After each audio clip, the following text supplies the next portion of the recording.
समंदर बनाए तुम्हारे लिए और दो समंदरों के दरमियान आड़ रख दी। क्या फिर भी तुम कहते हो कि अल्लाह के सिवा कोई और खुदा है? नहीं, बल्कि इनमें से अक्सर लोग हकीकत से नावाकिफ हैं। जो पहले भी मैंने बताया था कि जहाँ दो दरिया दो समंदर मिलते हैं वहाँ अल्लाह ताला ने अपनी कुदरत का ये करिश्मा दिखाया हुआ है कि दोनों पानी आपस में मिलते नहीं, बल्कि दूर दूर तक दोनों दरिया एक साथ बहने के बावजूद अलग अलग नजर आते हैं। गोया इनके दरमियान एक आड़ रख दी, और वो आड़ जो है वो कोई मिट्टी गारे की पूरी दीवार नहीं है, कोई लोहे की दीवार नहीं है, बल्कि वो सिर्फ और सिर्फ अल्लाह का हुक्म है कि अल्लाह ने उस समंदर और दरियाओं को कह दिया आपस में नहीं मिलना, तो वो नहीं मिल रहे, वो आपस को नहीं छू रहे। पानी अल्लाह के आगे बेबाक नहीं हो रहा, लेकिन मुसलमान आज भी बेबाक हो चुके। जिन जिन अहकाम को अल्लाह ने कहा उन्हीं को छोड़ बैठे। अभी भी हम अगर सर्च करें तो हमें वो चीज़ नज़र आएगी। साउथ अफ्रीका में केप टाउन के नाम से आप कहें कि केप टाउन में दो रंग का दरिया, तो आपको वो दो रंग के समंदर के दरिया की दो लहरें दिखाएंगे। दो बड़े बड़े दरिया हैं जो आपस में एक साथ चल रहे हैं, एक खारे पानी का एक मीठे पानी का, और वो दोनों मिक्स नहीं हो रहे आपस में। एक आड़ है, वो आड़ अल्लाह का हुक्म है। अल्लाह के हुक्म के मुताबिक वो कलर भी अलग, टेस्ट भी अलग। दुनिया आके वहाँ से साइंसदान पानी ले जा रहे हैं, तजर्बे कर रहे हैं, टेस्ट कर रहे हैं, लेकिन उनको कोई कड़ी नहीं मिल रही कि हम कैसे कह दें ये साइंस की ईजाद है और साइंस ने तजर्बा कर लिया, बल्कि ये अल्लाह की तरफ से कब से सदियों साल पहले कुरान में बता दिया गया कि मैं जब उनको रोक सकता हूँ, उनको ठहरा सकता हूँ, तो तुम तो मेरे लिए कोई चीज़ ही नहीं हो। लेकिन तुम्हें मोहलत दी हुई है, एक आड़ उनके दरमियान रख दी गई। अल्लाह कह रहे हैं कोई मेरे सिवा ये सब करने वाला, तो दिखाओ, फिर मैं तुम्हारे सामने उसको लाता हूँ। फिर भी तुम मेरे साथ खुला शिर्क करते हो, और ये खुला शिर्क ही है। हम मुसलमानों को भी मजाक मजाक में मैरी क्रिसमस, हैप्पी क्रिसमस कहते हुए देख रहे हैं, जो खुला शिर्क है। नाउज बिल्ला कि अल्लाह का कोई बेटा है। अब ये जो अगली आयत है, इस आयत के ऊपर एक फरिश्ता अल्लाह रब्बुल इज़्ज़त ने बिठाया हुआ, तमाम आयतों के ऊपर है, लेकिन इस आयत का गुलाम है एक फरिश्ता। के बुजुर्गों का एक वाक़या आया है कि कहीं कुल्ली जा रहा था, उस कुल्ली को लूटने के लिए एक डाकू आया। उस डाकू ने, बसरा के एक शहर में वो डाकू आया, और उस डाकू ने कहा कि मैंने कहीं जाना है, रात का टाइम है, मेरे साथ चलोगे? और रास्ता भी वही बताया कि जहाँ जो उस कुल्ली बेचारे के घर में जा रहा था। कुल्ली ने सारे दिन की जमा पूंजी जेब में रखी हुई थी और घर जाने के लिए तैयार बैठा, तो उसने कहा चलो एक और सवारी मिल गई। ज़रा गरीब इंसान थोड़ा लालची होता है, उसने साथ ले लिया इसको, डाकू जो था इसको साथ ले लिया, उसकी सवारी पर बैठ गया। उसकी सवारी पर जब बैठा, रास्ते में चले, आधे रास्ते जाके कहता है ये वाला रास्ता ले लो, ये ज़्यादा करीब है। उस कुल्ली ने कहा भी मुझे इस रास्ते का पता नहीं। कहने लगा मैं बता दूंगा, तुम्हारा सवारी भी नहीं थकेगी और रास्ते में हरियाली है, तुम्हारी सवारी खाती हुई जाएगी। वो बेचारा इस रास्ते पे हो लिया, रास्ते में अपना खंजर निकाला और उसको कहने लगा मुझे तो जो कुछ तेरे पास है मुझे दे दे। जब उस कुल्ली ने आसपास देखा तो काफ़ी लाशें गिरी हुई थी, तो उस कुल्ली ने कहा मेरे पास जो है मुझे ले ले, लेकिन मुझे छोड़ दे, मेरे बच्चे छोटे हैं। उसने कहा मैं तुम्हें नहीं ले सकता, मैं तुम्हारी चीज़ें तो ले लूँगा लेकिन तुम्हें छोड़ नहीं सकता कि शहर में तुम मेरे बारे में बता दोगे। और ये सारे जो तेरे से पहले आए हुए ना, ये भी यही कह रहे थे कि हमें छोड़ दो, हमें, मैंने इन सबको मार के तेरे सामने लिटाया हुआ। उस कुल्ली ने कहा अच्छा मुझे 2 रकात पढ़ने दो नमाज। उसने कहा पढ़ ले, तुझसे पहले भी बहुत आए, उन्होंने भी बहुत कहा हमें पढ़ना है पढ़ना है, पढ़ ले, 2 रकात तूने पढ़नी है। उस कुल्ली ने 2 रकात पढ़ी और सूरत की जगह पे सूरह फातिहा पहले पढ़ी, फिर हम कोई सूरह इखलास या सूरह कौसर या कोई ना कोई सूरत पढ़ते हैं ना, उस सूरत की जगह पे उसकी ज़बान से ये आयत निकली, अम्मन युजीबुल मुस्तर्र इज़ा दआहू, कोई है परेशान हाल की परेशानी का जवाब देने वाला सिवाय तेरे या अल्लाह। और वो मुसलसल पढ़ता रहा, अभी 2-3 दफ़ा पढ़ा था। वो कहता है कि मुझे ऐसा महसूस हुआ कि किसी ने उस डाकू की तलवार से गर्दन काटी है और वो नमूदार हुआ है। वो कहते हैं मैंने जल्दी जल्दी सलाम फेरा और मैंने देखा एक खूबसूरत शक्ल का इंसान खड़ा हुआ है, और मैंने उसे कहा कि आप कौन हैं? तो कहा मैं इस आयत का गुलाम हूँ, अल्लाह के हुक्म से मैं फरिश्ता हूँ, जो भी इस आयत को पढ़ता है मैंने उसकी मदद करने जाना ही जाना होता है अल्लाह से इजाज़त लेकर, क्योंकि मैं इस आयत का गुलाम हूँ।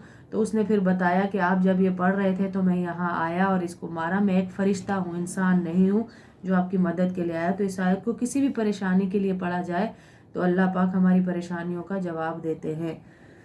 أَمَّن يُجِيبُ الْمُضْطَرَّ إِذَا دَعَاهُ وَيَكْشِفُ السُّوءَ وَيَجْعَلُكُمْ خُلَفَاءَ الْأَرْضِ أَإِلَٰهٌ مَّعَ اللَّهِ قَلِيلًا مَّا تَذَكَّرُونَ۔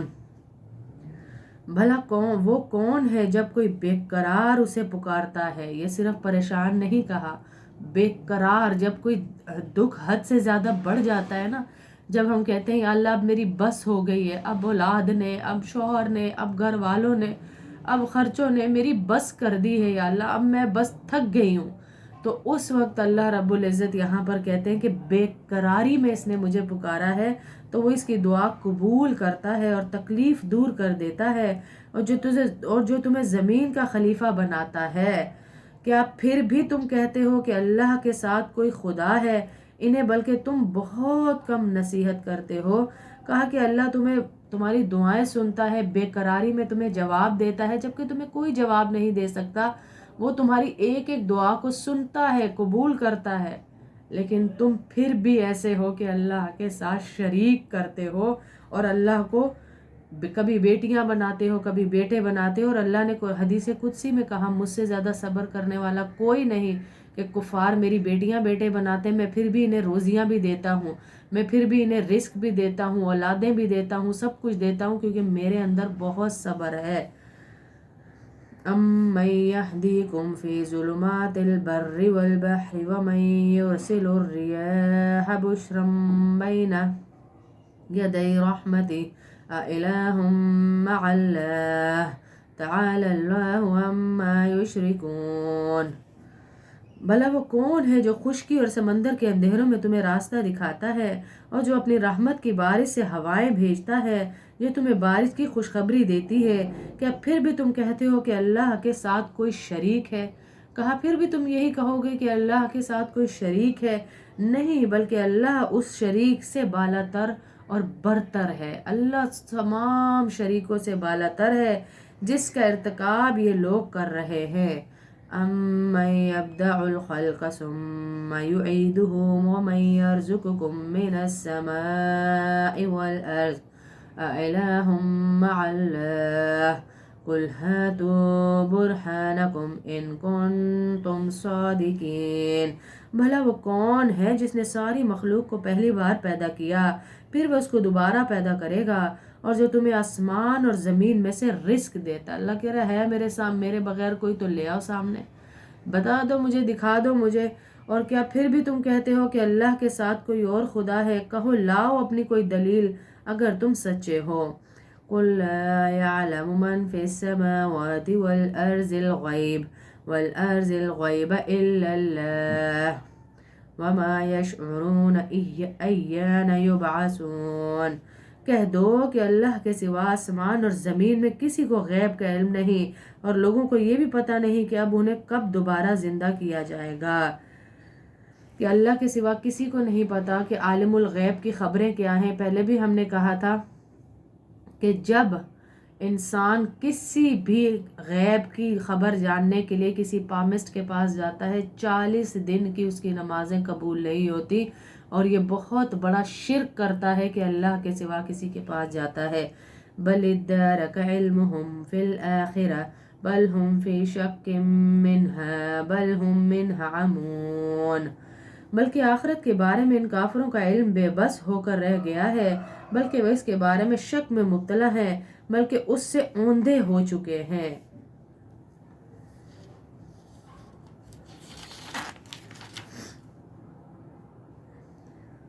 رکو نمبر 5 ابھی ہم نے پڑھا الحمدللہ سورہ نمل کا، جس میں ایک آیت میں نے آپ کو ایسی بتائی جو اتنی طاقت رکھتی ہے،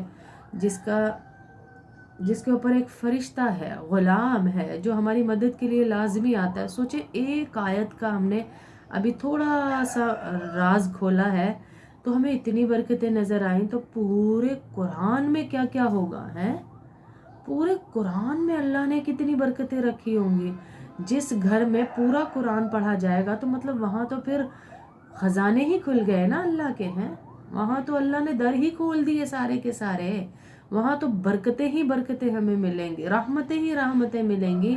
اس لیے کسی پریشانی کے لیے اس آیت کو اور ویسے اپنے گھر میں مسلسل قرآن کو پڑھتے رہیے تاکہ برکتیں ہی نظر آئیں ہمیں۔ وظائف کو چھوڑ کر فرائض کی طرف آئیے کہ ہم وظائف کی طرف تو دوڑتے ہیں، دوڑ لگاتے ہیں، لیکن فرائض کی طرف نہیں آتے ہم۔ وعلیکم السلام ورحمۃ اللہ وبرکاتہ۔ جیسا کہ آپ سب کو پتہ ہے